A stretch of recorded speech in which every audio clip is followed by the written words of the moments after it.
Inside the Birds is back. What's going on, everybody? Geoff Mosher, Adam Caplan.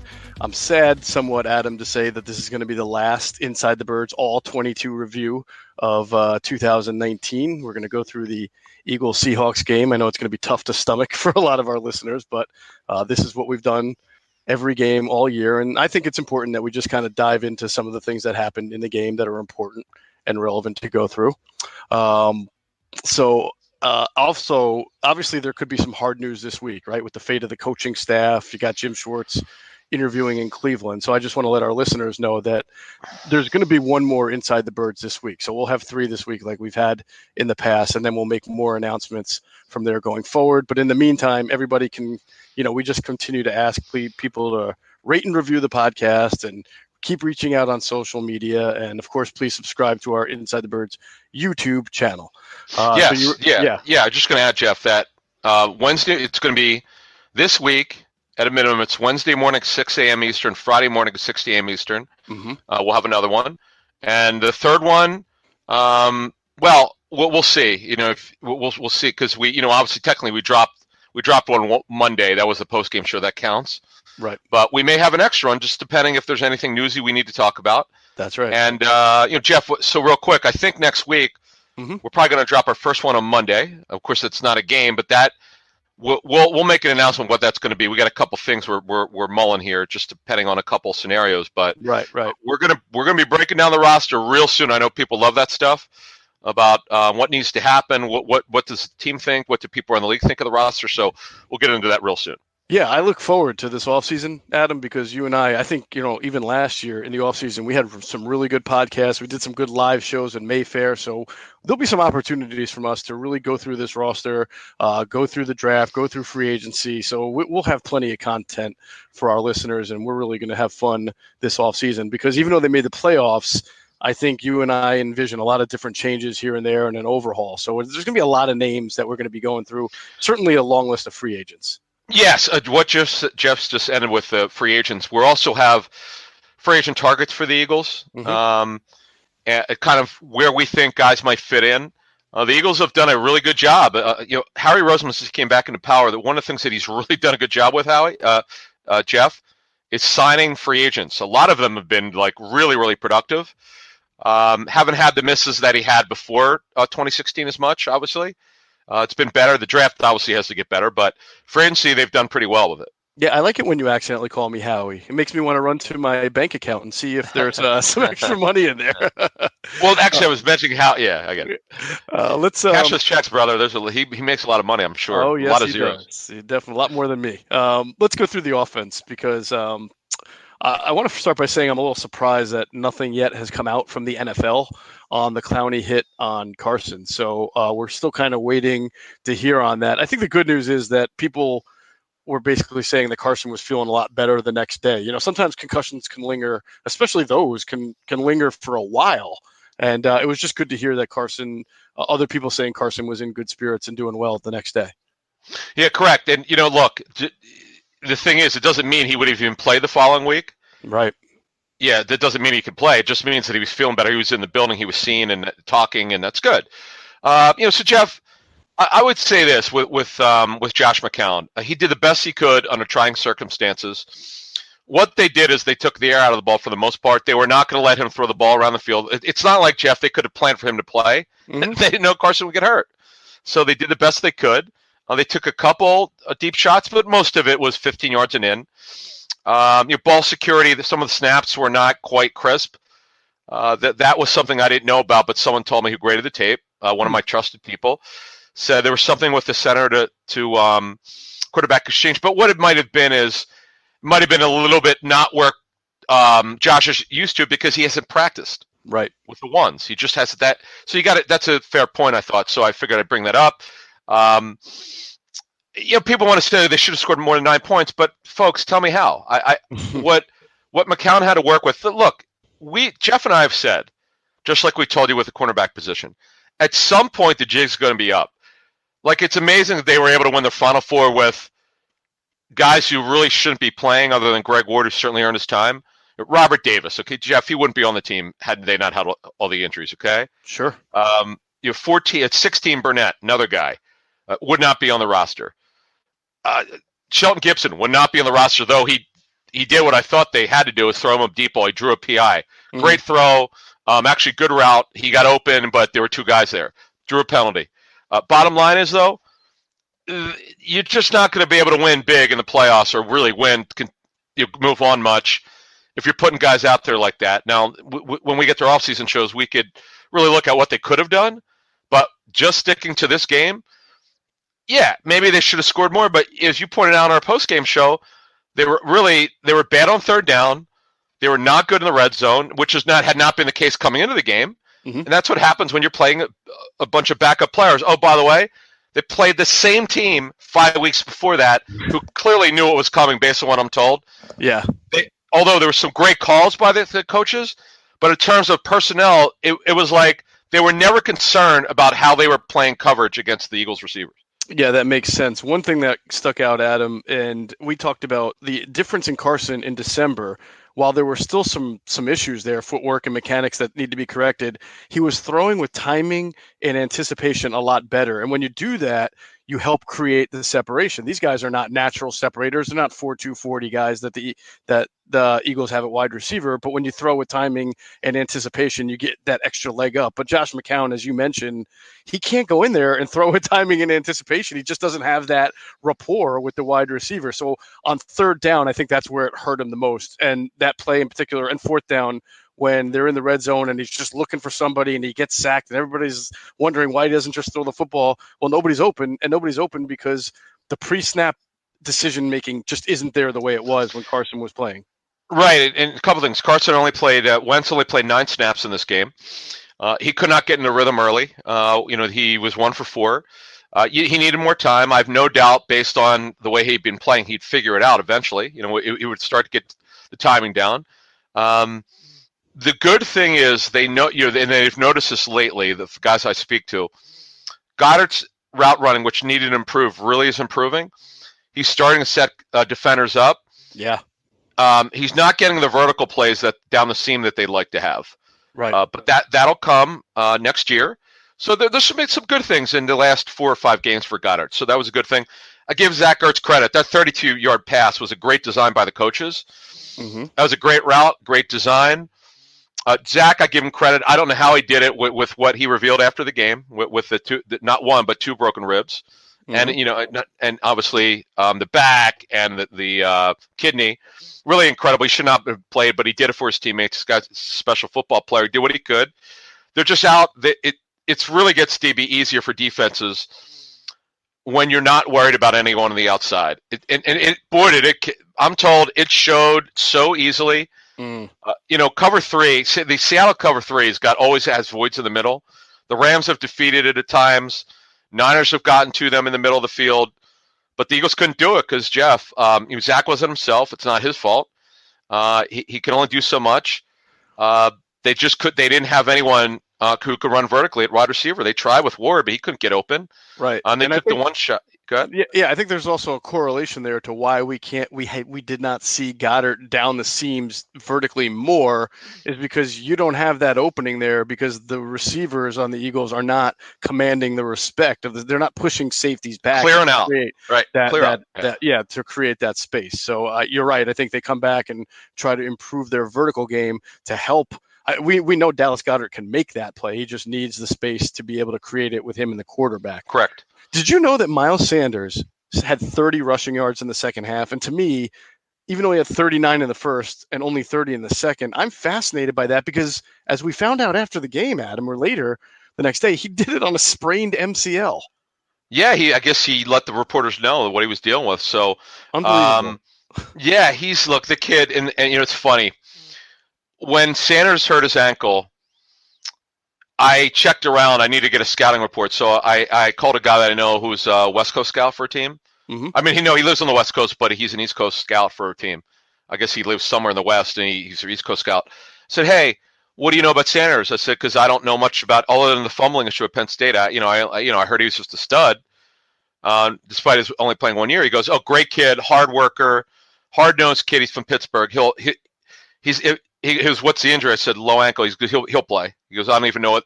He goes, I know that he got hurt.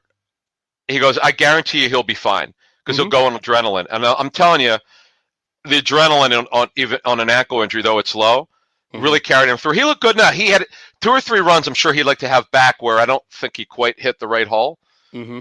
Or maybe he couldn't accelerate to the right hole, but overall he was solid. Mm-hmm. Boston Scott had the nice 15-yard run.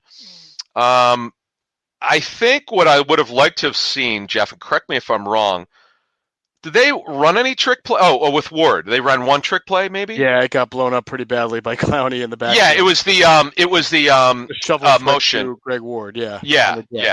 Yeah. But they didn't. I thought we might see a wildcat because the Eagles are so down in available pass targets. I thought they might do something like that, but they didn't do it. That was a little bit of a surprise to me. We mentioned in the preview podcast that it's kind of difficult to put a lot of trick plays in a playbook when you're already down to guys who just joined the team 2 or 3 weeks ago. Right. Sure. That's kind of a hard thing. You want to be able to practice that all week long, and these guys are still getting accustomed to the culture, the environment, and the playbook. One thing that really struck me about what you just said, an East Coast scout who lives on the West Coast has a lot of frequent flyer miles because that's quite a lot of travel. Yeah, I mean, I don't know. I just know that his area code is West Coast. I know it's impressive.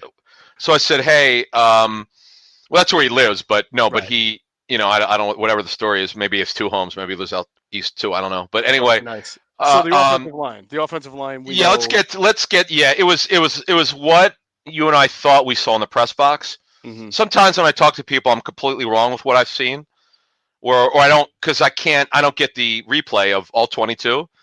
Pryor, as I had mentioned the previous game, got by with power, not technique. His technique and footwork is just, he's not a guard, Geoff. He's a tackle who's trying to play guard. Yeah, they've made the conversion over this first 2 seasons to make him, they cross-train him, but he's going back, he's going on instinct of what he's trying to figure out, he's not syncing up his feet with his hands, and it's just not natural for him. And he had some issues. Vitae had some issues. Peters had we were right on that part. He gave pressure to Clowney. I mean, McCown still had decent protection compared to most quarterbacks in this league, but on those critical third downs, you saw that they were able to get to him. That's right. Well, and Geoff, you'd said earlier, and you're right. Guys couldn't get open, and Josh, because he had not had work with the ones. McCown just, he was searching, he was scanning, he had time, and they'd roll him out, he'd throw a cross-body throw, and it would be complete and look great, but he just couldn't find anyone open. And look, if he had Deshaun Jackson and Alshon Jeffrey and Nelson Aguilar, we're not talking about the Eagles playing the Seahawks. This team probably would have been 11 or 12 wins, and we're not talking about this. But no doubt about it. This is what they're working with, and the jig was up, bottom line. Yeah. All right, let's go to the defense. But before we get into that, we'll pause real quickly for a word from our sponsors. Hey, it's Geoff Mosher. Adam Caplan and I love using Anchor for our Inside the Birds podcast every week. It's so user-friendly, anyone can create their own podcast, and you should too. Just download the Anchor app or go to anchor.fm to get started. Anchor gives you everything you need to start your own podcast from your phone or computer. Its creation tools allow you to record and edit your podcast for a professional sound, and Anchor will distribute your podcast for you to Apple, Spotify, Google Podcasts, and so many other platforms. It can be heard by everyone, just like Inside the Birds. You can also make money from your pod with no minimum listenership. What are you waiting for? Download the Anchor app or go to anchor.fm to create your podcast today. Hey, it's Geoff Mosher. Are you interested in money? Yep, I thought so. Well, on the Talk Money with Mesh Lakhani podcast, Mesh will follow paper trails, chat with experts, and break down complex ideas to bring clarity to the mystical financial phenomena and help listeners uncover the story behind their money. Each of these compelling stories will hit a broad range of subjects ranging from buying Bitcoin, dealing with student debt, and everything in between. So if you're interested in money, and I know you are, check out the Talk Money with Mesh Lakhani podcast on Anchor. If you're listening to this, you obviously like podcasts, and you probably like music too. On Spotify, you can listen to all of that in one place for free. That's right, you don't need a premium account. On Spotify, you can follow your favorite podcast so you never miss an episode. You can download episodes to listen to offline wherever you are. You can easily share what you're listening to with your friends via Spotify's integrations with social media platforms like Instagram. Spotify has a huge catalog of podcasts on every topic, including the one you're listening to right now. Just search for Inside the Birds on the Spotify app or browse podcasts in the Your Library tab. And follow me, Geoff Mosher, so you never miss an episode of Inside the Birds. Spotify is the world's leading music streaming service, and now it can be your go-to for podcasts too. All right. The biggest thing that stuck out to me on tape defensively, Adam, is that the Seahawks did not move the ball extraordinarily well, but they got 3 or 4 or 5 chunk plays that we noticed. The one to David Moore, the one across the middle to Metcalf that turned into something bigger in a zone. And so I'm not, despite the obvious that Metcalf beat him over the top twice, what I thought Seattle did well and what the Eagles had trouble with is the rub routes.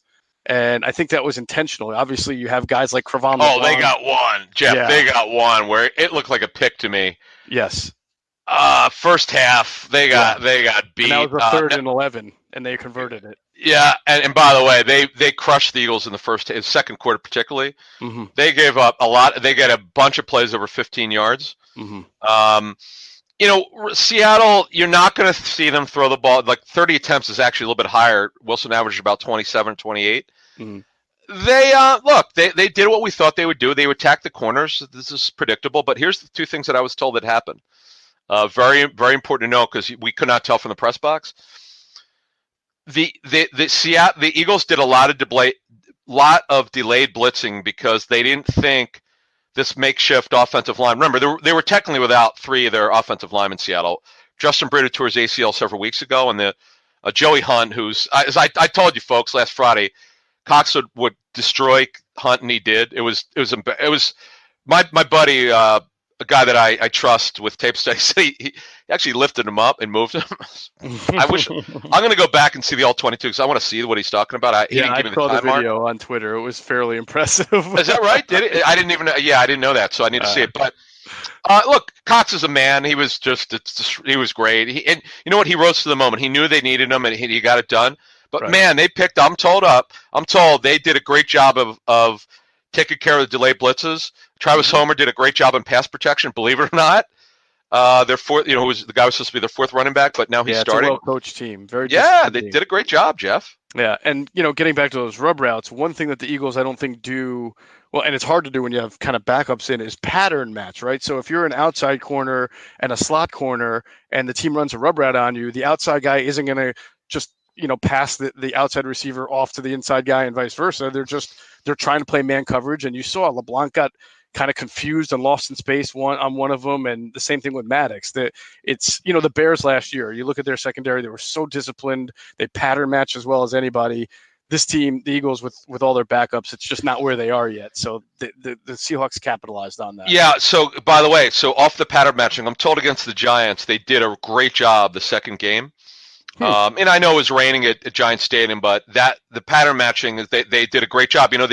The high percentage of man coverage the Eagles have played, I don't blame them because clearly, Schwartz and Unlin don't trust Sidney Jones or Russell Douglas. That's why they didn't play on defense, really. But the fact of the matter is, you're asking. I mean, when we look at Metcalf, he's 6'3" and maybe a quarter of an inch, and Avonte Maddox, he basically had 6 inches on him. You knew it was going to happen. Yeah. We didn't know that they were not going to play the other 2 guys, a former 3rd and 2nd round pick, to only play 3 corners. I don't blame Schwartz because he just is. He's like, these are the guys I trust. You go with the guys who make the least mistakes in a playoff right? Game. Exactly. I it agree. Just didn't work.